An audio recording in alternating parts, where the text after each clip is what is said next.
Hey everyone, welcome back to the FPL script. Today's episode is going to be Season 1, Episode 3, or Game Week 33, looking ahead as we have a very short turnaround with Game Week 32, where a lot of people played their free hits, and we have now a midweek deadline on a Tuesday evening UK time. As far as the free hit, of course, reviewing that, I think most of the week was either determined by whether you got maybe Andreas points or the right selection of forwards, because I would say looking back, and probably you'll touch on Arsenal and Liverpool, I think maybe a lot of us felt like we might have gone for the wrong picks, but I don't think the end result really changed too much. However, there were some huge holes, right? Players like Andreas did well, but going to the forwards, of course, you had players like Tony and Isak who did exceedingly well, whereas Watkins and Solanke, I think they sort of fell flat. And part of the interesting talking points that we had in the last week was around Isak and whether it made sense to sort of gamble with players, particularly when the review shows that the EV is so close. I mean, really just 0.1, 0.2 difference between the forwards. But then you had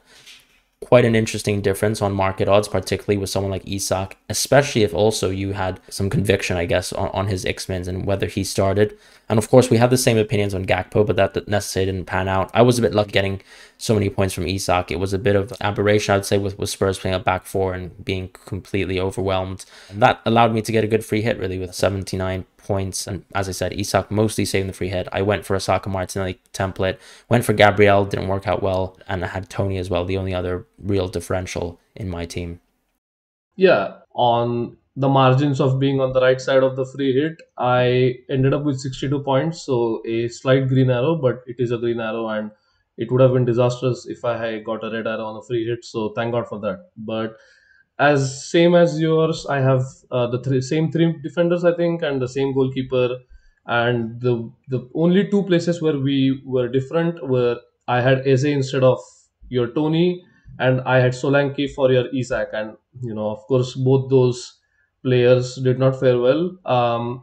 Eze did score a goal that was disallowed, but I mean he was clearly offside, so I can't begrudge the referees for that. And Solanke hit the post, so not necessarily bad decisions in foresight, but yeah, in hindsight, it turned out to be so much worse. And of course, I think I'm going to give the listeners and viewers a little bit of Schadenfreude by mentioning my bench, which consists of Isak first bench, Anderson, and Castagna. So my bench, I think, outscored most bench boost teams in game week 27 and 29. So yeah, there's a little bit of solace for those who are not having a great season, that someone else is having maybe an even worse season than you are. And speaking of stuff that went wrong, we were mentioning about Hakpo or Gakpo, however you pronounce his name, and I definitely ended up on the wrong side of it, as did you. And the 59 sub was maybe harsh, but going ahead, I obviously wouldn't recommend him to anyone who wants to bring him in for the remaining games, because in 34 he has a double. But now that everyone is back fit, and Klopp was asked specifically about Diaz, and he said that he's getting more and more minutes, and he called him something along the lines of a cheeky player because he's very creative and different in a way. So I think Klopp definitely likes Diaz, and he will find a way to play him for significant minutes before the end of the season. So I wanted to ask you about Jota. Did you think that people missed out on it, or do you think that this is again a hindsight call based on the fact that he played more minutes than Gakpo? So in terms of Jota, I actually think not many people really predicted Jota to do well. I think we all expected that he would have a high likelihood of starting, but maybe Gakpo just a bit more. But in terms of foresight, the decision making for Gakpo over Jota was clear. I had always preferred the forwards heading towards this free hit. I mentioned that I wasn't going to go Jesus. I mentioned that I wasn't going to go Jota either, and I still found three forwards, and arguably we had four, right? We had Isak, Tony, Solanke, Watkins that we still really loved as picks, and even then it was hard to find space for Jota. So Jota had worse goal scoring odds on review and on market, and I just didn't see or conceivably see that Jota would have such a super haul. I think that was probably just something that it was just hindsight optimal, obviously. Yeah, and also one thing I think every FPL player should consider is not to be too reactionary to results like these, because it is a free hit. It is a 1 week punt. You have gambled on a few things happening. They didn't go your way. But if the decision making behind it was sound, so for example, as you said, the four forwards had so similar EV that it was almost impossible to distinguish between the two. It was just a matter of personal preference because, again, budget was no longer an issue. You had the budget to go for any of the three forwards that of the four forwards that we mentioned. So even if you went for Kane, I think you still had the budget to accommodate two of them. It was like you had that much room in your budget. So in that sense, I would just advise caution in taking too much out of this game week, even if it didn't go your way. So for example, for me, I chose the probably the two worst forwards in hindsight in Watkins and Solanke, who both blanked in a week where Antonio scored, where Kane scored. Even if you didn't necessarily fancy Antonio to maybe start or whatever based on your expectations of his minutes, the fixture was still a good fixture, right, against Bournemouth. So in that sense, maybe we should stop where we feel like, okay, maybe some decision making processes could have been different, but stop there and don't evaluate every single outcome in terms of points, and then try to fit that back into how you could have made some different decisions. So that is what I would say, and I am doing that myself, because you don't want to go too far on the fringes and then be left with making decisions that would hamper you going ahead, in 33, 34, and so on. And speaking of forwards, now that we are looking at Kane and moving on from Kane, maybe what do you think as a Kane owner? Like, what are you looking at in terms of moving him on, or do you think we should keep him for this week and then move him on next week when Salah has a double or De Bruyne has a double? How do you evaluate that? Yeah, I think if you don't own Erling Haaland, then it's a very simple move towards Haaland if you have money in the bank. However, if you are someone who, probably like us, doesn't own Salah, missed the boat in terms of Salah Solanke on 29, there shouldn't be an opportunity here to go for a -4 and 33. I think one thing to point out as well, especially if you're going for a hit towards Salah this week, is it probably creates a benching conundrum for you. And yeah, the EV loss is just not worth it. Kane ultimately still has a good fixture. I mean, not a good fixture, but it's still United away, which is actually much preferable to United Yeah. at home at Old Trafford, where they have much better statistics from a defensive point of view, at least. So yeah, I think I'd much prefer just keeping Kane. And unfortunately, yeah, you continue to live with Salah, who might actually be a captaincy shout, and we'll talk about that later. However, I did think there is one variation of a hit that I thought might be interesting. It probably wouldn't favor very well on review unless you adjust his minutes a lot, but it is maybe to take a hit to go towards Isak, and that's only if you have some midfield issues this week, or if you own, let's say, an Arsenal midfielder like Saka. So I think Saka has, first of all, a terrible game versus City, hit the worst in the remainder of his run, with maybe exception to the St. James Park game. But you have Saka, or maybe Fernandes, if the injury seems to be worse than imagined and he really can't make it to the weekend, then you could find yourself in a scenario where you take a hit towards Isak, maybe from Kane, and go from either Bruno or Saka, these two assets that could be your placement for Salah. And I think that way, that's the only hit that I can see that makes sense, because you would get a little bit of net EV gain, with exception to the hit, of course, on both players. If the expected minutes for Fernandes is low, and of course Saka has a bad game, as I said.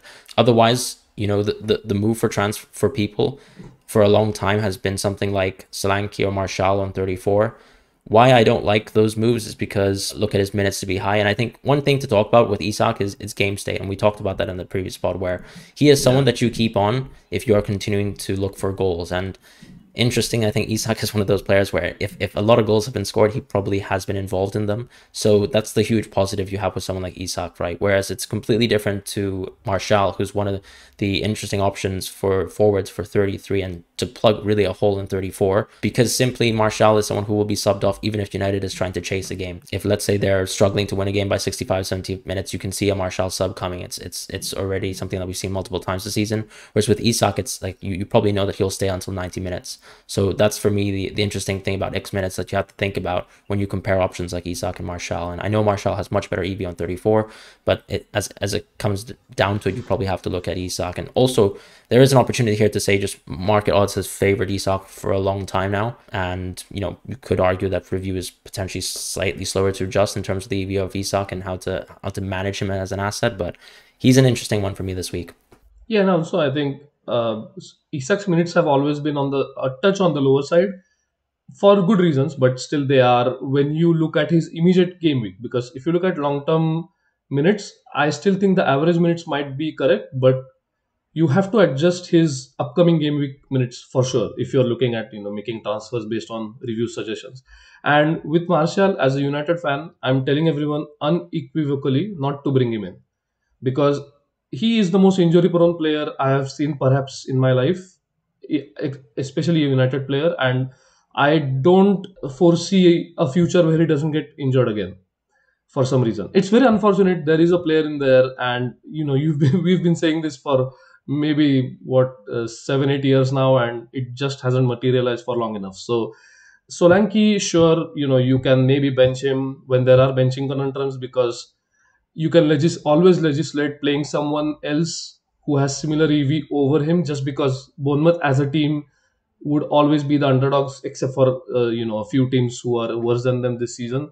But other than that, Solanke does help you with some of the benching conundrums moving ahead. So if not Isaac, then Solanke. But other than that, I don't see any other viable options. And assuming everyone else owns Watkins either way, so that's not a question.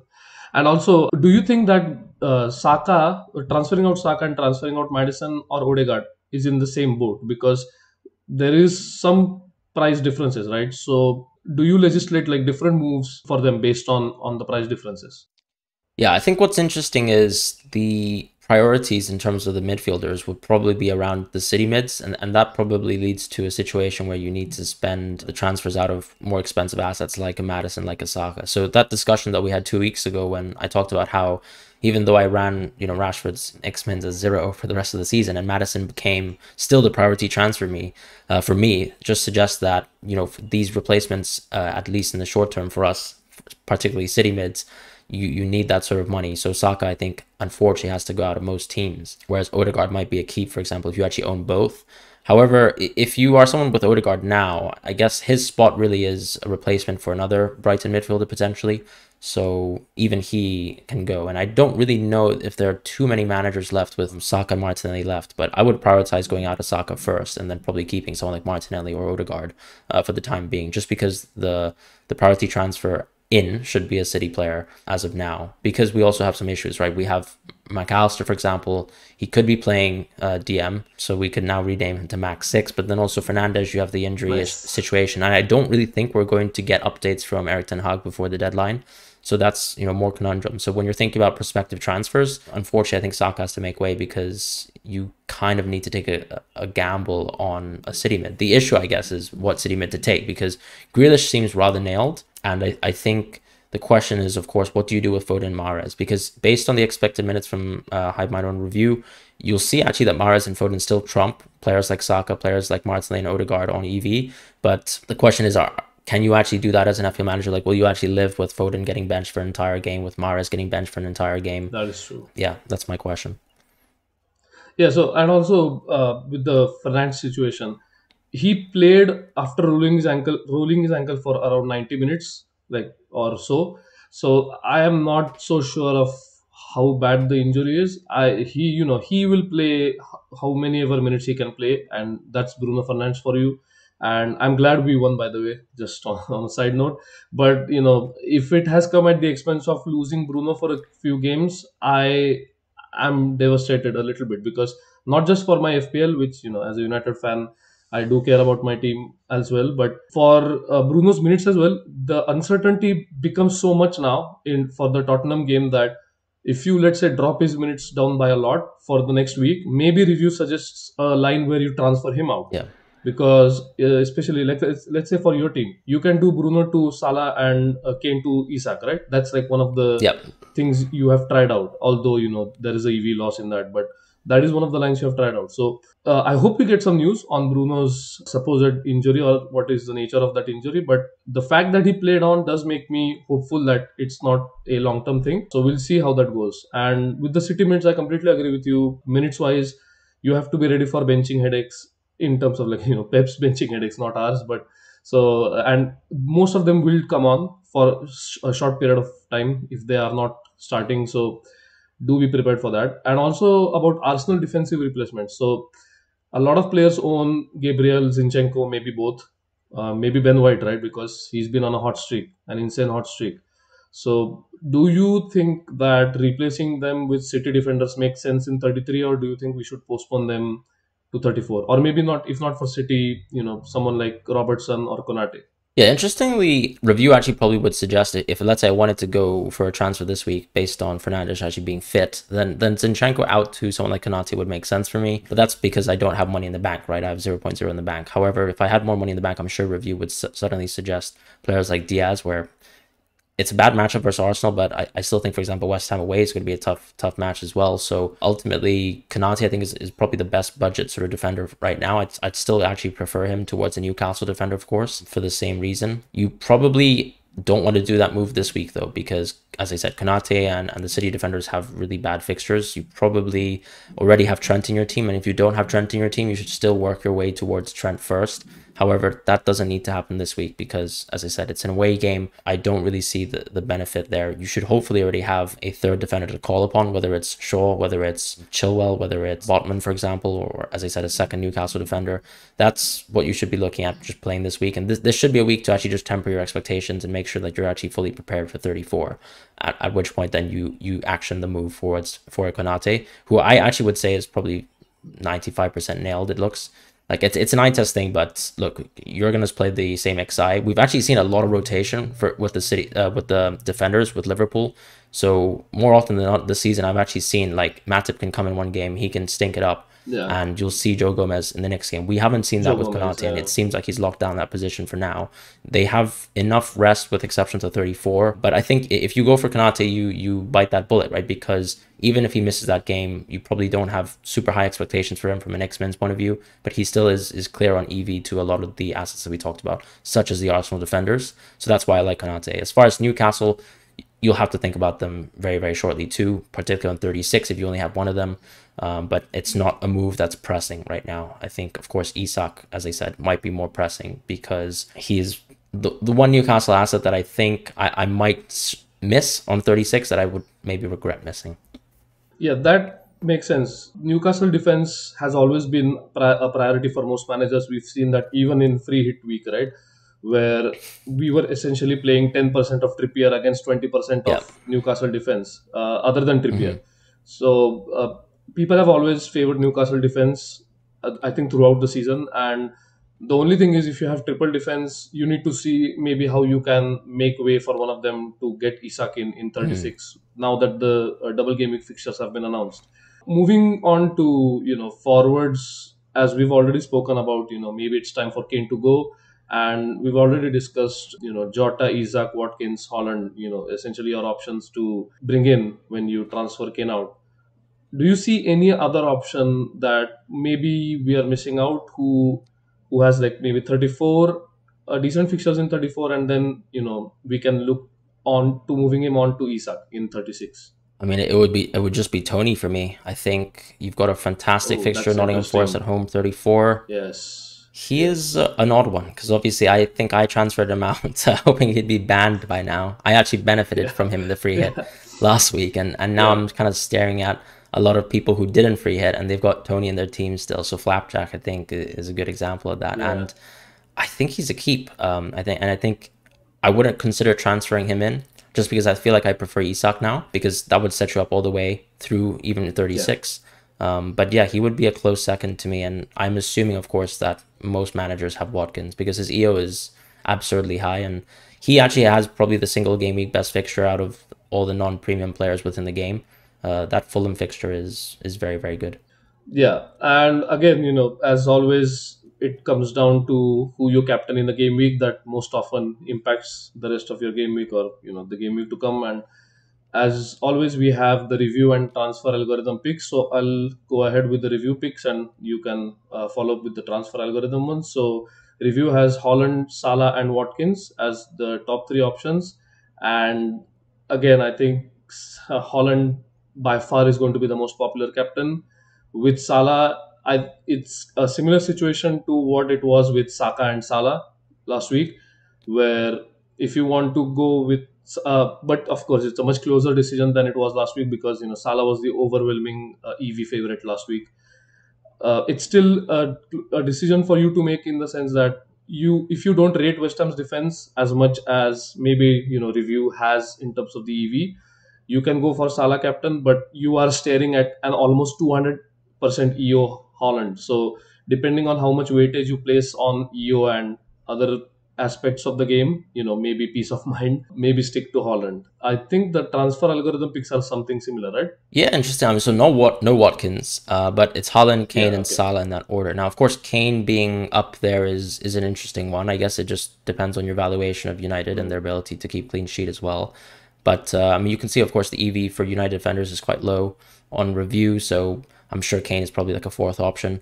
In reality, I still Haaland is actually very clear on transfer algorithm side, and similar to what you said, I think Haaland is going to be a clear captaincy for me.